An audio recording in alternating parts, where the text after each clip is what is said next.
Good morning. How are you doing today? I'm good. How are you? I love being on the radio. I love radio. So being on the radio is super exciting. I've never done it. So I'm just thrilled. To me, it is theater of the mind. We get to paint the pictures with our words. And that's why I feel jealous about what you do, because we get to see your words in action.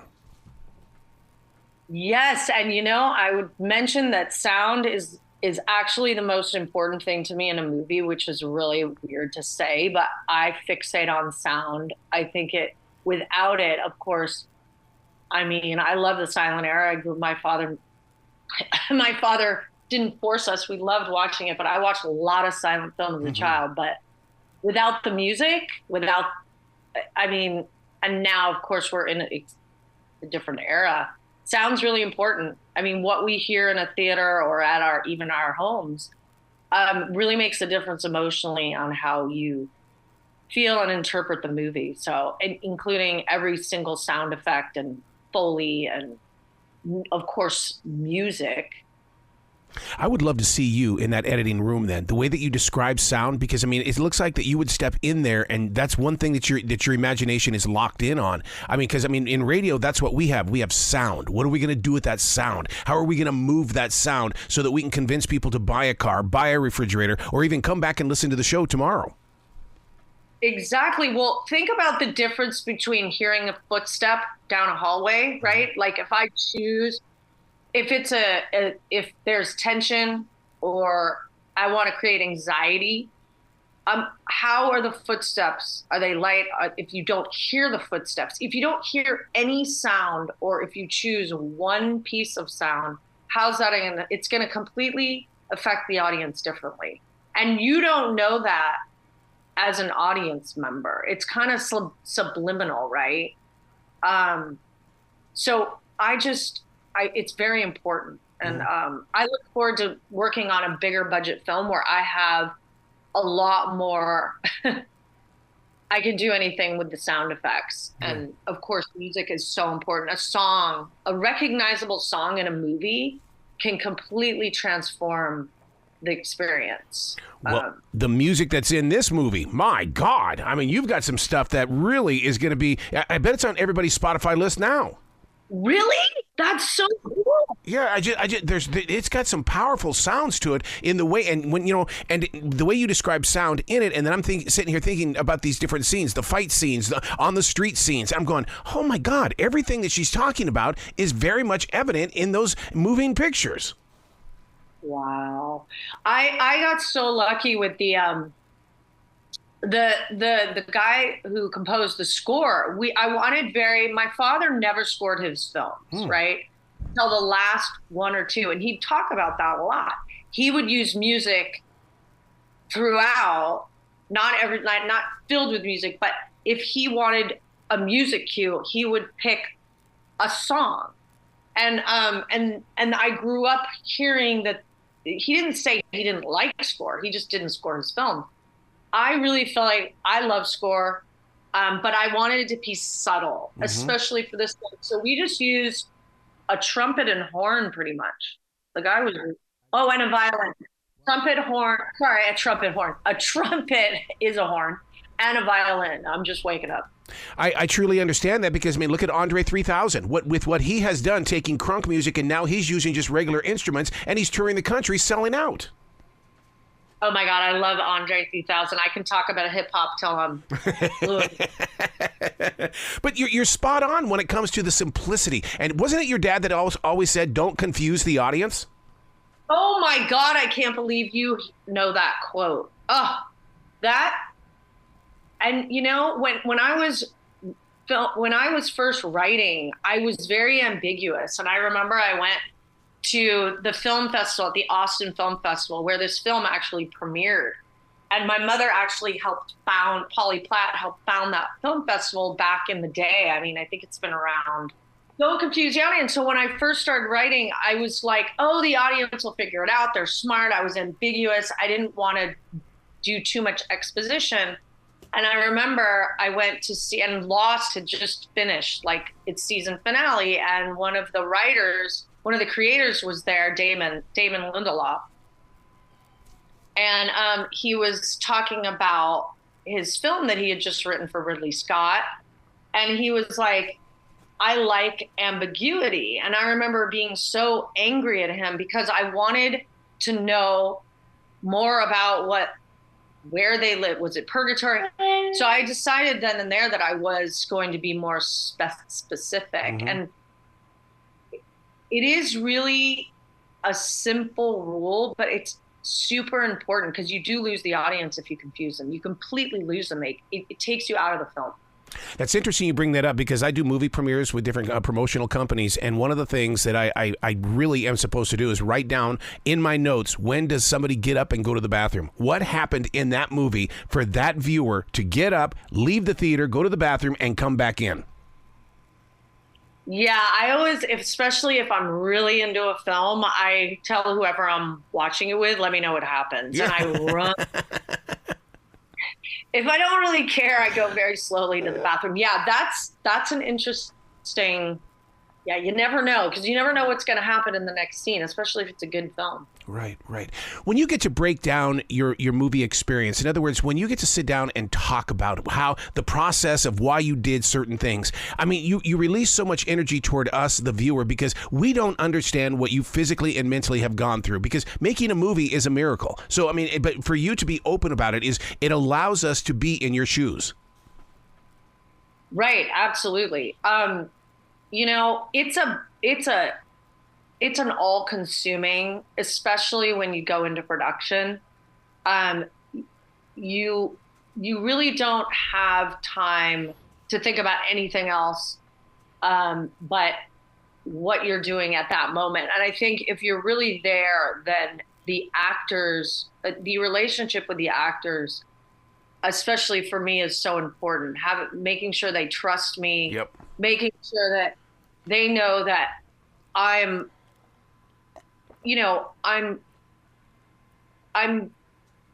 they can trust that when I tell them, hey, you did great right there. That was amazing. Mm-hmm. We can move on. They want to be able to trust me because that's kind of that symbiosis between actor and director is something that is, I think, so important. I saw it growing up. I saw it with, George Miller, who I first worked with. People loved him. He's the sweetest, funniest. He just makes you feel comfortable on a movie set. And believe me, I've been on movie sets where you don't feel comfortable. And the tension is felt throughout. Also having a tremendous amount of respect for the crew. My mom was a production designer, so there's the above the line, below the line. She had her hands on both sides. Wow. And that's very unique for that department. And a cinematographer, to a certain extent, also has that, where he works with the electricians and the grips, but he also is working very closely with the director. Yeah. I think so. I'm not sure what I'm supposed to say, except that it's an all-consuming. You have to prepare the night when you go to sleep. You have to prepare for the next day. You really have to know especially if you're having to work really quickly on a low budget film. And you also have to know what you want. And you also, my father used to use this quote from Orson Welles, and he used to say, a director is somebody who presides over accidents. Oh my God. And I love that. And I didn't really understand it till I started actually directing theater, because there's these things that would happen on stage or during rehearsal, and we'd use it. Definitely there's some accidents that happened on this movie that were like, we broke the wall when Thomas Sangster kicks Jordan Dunn, the character, I can't remember his name right now, I'm so sorry, of my own movie. The wall broke. It was a stunt double, and the wall broke, and we none of us could laugh until I said cut, but we literally put a hole in the wall. Wow. And we used it because it looks real, because it is real. Somebody's house in South Central, we had to patch it up, of course, and we made it look great.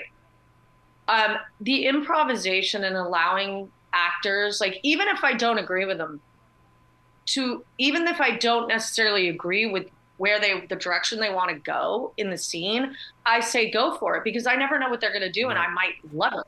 So that happened a bunch of times. And also, casting is so important, making sure that you're casting the right actor for the role who really embodies that role. I think is something that I have a gut instinct for that, but also from watching, being around actors my whole life. My father was an actor, and, all his friends were actors. Now that I think of it, I didn't realize it back when I was a child, but, I read this article yesterday in Vanity Fair about directors, and they were saying that every director has a little different approach. Like some are, they were stunt coordinators. Mm-hmm. Everybody comes from a different place, but I think being well-rounded is super important. I mean, I was in a band when I was in a reggae band. Oh, wow. I sang a lot in middle school and high school. And I studied music. That I bring that into my directing. I never thought I'd use my musical career. I mean, it wasn't really a career, but I really loved music. That was my first love, and singing. I never thought I'd use that, but my music background plays right into, directing. You got picking the right songs and the right moments, and the rhythm. There's a flow to mm-hmm. editing and. Course, and we can feel it when something doesn't feel right, even if you're not a professional. The scenes that are in this movie, there are so many scenes that leave an imprint on the imagination, especially, I think one of the most powerful scenes is where the crowd has gathered, and I don't want to spoil the movie for viewers, but where the crowd has gathered and we're talking about dirt. That to me was one of the most powerful scenes, because it shows that we all can be activators. We can all use our voice, use our words in order to inspire those that create the circles that we stand in. Oh my God. You're right. I love it. You totally get that scene. And, Thomas. Oh my God. Like he kind of, the expectations were at a certain level for me, and he exceeded my expectations. I mean, the way he delivered those lines are exactly the way I intended them. But you really can't imagine when a great actor can take something and say it I come from dirt, and then he does this pause. Yeah. Because he's like, okay, now I got you. And really, I wanted like 150 extras, and we didn't have the money. And so, part of me is always like, I wish I had a bigger audience there. But as a filmmaker, but yeah, he's like, he's trying to get out of his situation. Mm-hmm. And so, yeah, I mean, I love that scene. Thank you for mentioning that scene. That's one of my favorites. Well, one of the things that, especially him, that we expect that from him anymore. And so you had to set up that stage for him to be who we expect as viewers. And because he's showing up in all these movies now, and he's that actor that's going to become a brilliant, brilliant talent of the future. Yeah. I mean, my friend was one of my closest friends from like literally second grade. And I didn't even go to the same school. So we met up again in fifth grade in Santa Monica. He said, I'm doing this film right now. This kid his part requires him not to speak. Like, he doesn't speak, but he's a brilliant actor. And he's like, I think he's perfect for this short you're doing, because I had told him, the character in the short. And when I met him, I was like, gosh, Sean, this was my friend. He was perfect. It's like that. Also, even his body, tall, lanky, of course, British. I mean, I just got super lucky. Mm-hmm. But really, when I was working with him, I mean, I literally gave I gave him very little adjustments. Yeah. I mean, I just didn't have to. He's just naturally so talented. Yeah. You know, you talk about it being a low-budget film, and you also talk about you coming from the stage. Are they not one and the same? I mean, you've got to get in there, get it done, and you've got to make sure that we don't have to do 10 million different edits and things. Maybe I'm so inspired by the fact that you connected your two worlds into one motion picture, and it will grow forward. Oh, yeah. I mean, I didn't even think of that. I mean, I directed children's theater, and I got to say that was really tough because I had to discipline these kids too because they were kids, middle schoolers, and I'd have to send them out in the hallway. And of course, the most talented actor was the most misbehaved. And I finally got his respect. You know, and I worked these kids so hard that they didn't even realize they were doing a comedy. Yeah, I mean, look, my love of Shakespeare came pretty young, and it didn't have anything to do with my parents, which is strange. I discovered Shakespeare from, you know, taking a class in high school, and then I had to read every single play. I thought Shakespeare was a genius, and my father had always told me, "You're not inventing a new plot. Shakespeare wrote every single plot that's possible. So it's how you tell the story. The plot's already been done." And so I think part of me, and I just love the kings and queens. I think that's why I loved Game of Thrones. Henry V. I think there's this fascination for me. And I'm doing now in the East, I'm watching all these like imperial, like, you know, imperial times in China and Korea, and I just am fascinated with that time in history before, you know, obviously before the Industrial Revolution changed a lot of things. So yeah, my love of Shakespeare taught me a lot too. Let's go back to those days of Shakespeare. Those days where he used, you know, where he had to use the inkwell and the feather and to write things out. Who was his inspiration? Because before there was Shakespeare, there had to be somebody else. Oh, yeah. I mean, that's an interesting question. I mean, he had Marlowe was his contemporary. I mean, he had to have read all the Greek plays. Yeah. I mean, we studied those plays. Even in like a regular European history class, you would learn about those plays. I'm sure he got a lot of inspiration from the Iliad and the Odyssey. And then, of course, I don't know much about like the Middle Ages, like what that was like in the theater world. I would have to go back and look at that. But certainly the ancient Greek plays. And probably some of the Italian plays as well, you know, opera. I don't even know if opera was around. I don't know much about that time. Yeah.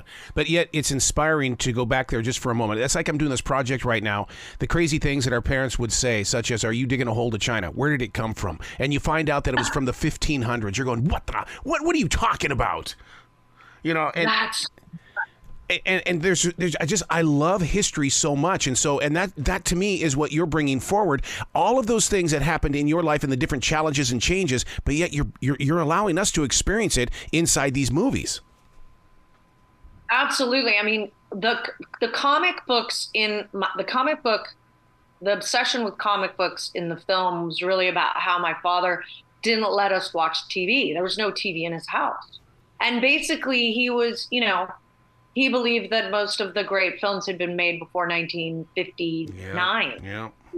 So I could only watch those films. Now, I loved those films, but I think, you know, I wanted to be watching television, like most of kids, you know, and he was, if you liked something, and he thought it was bad art, then, you know, as a child, you turn that around to say, you know, I'm bad, I don't have good taste. So, you know, that was kind of, I think having this kind of childhood is very different. Like, you have bad taste or you're mediocre because you like television or you like something that I don't like. My dad didn't like science fiction. I mean, I grew up in the explosion of the science fiction era, you know? Star Wars. I mean, and then also, you know, So Shakespeare in this movie is really like the golden age of Hollywood. And of course, there were some films in the 70s and 80s that he loved, but not obviously not like the golden age. I just want to thank you for the time and energy that you shared with us, because you are every bit the reason that inspires a new generation of people that are on TikTok that are going to be movie makers. And your honesty and your truth and brave attitude is just so perfect. And I just wanted to thank you for that. Oh, I so appreciate that. Thank you so much. I really do. I think that's my strength, is my brutal honesty. But I love it, though. I mean, I used to think it wasn't, but now I feel like it's better. I'm utilizing it in a positive way. Please come back anytime in the future. The door is always going to be open for you. Oh, my gosh. Thank you so much. I so appreciate that. I love talking to you. Will you be brilliant today, okay? Okay. Thank you so much.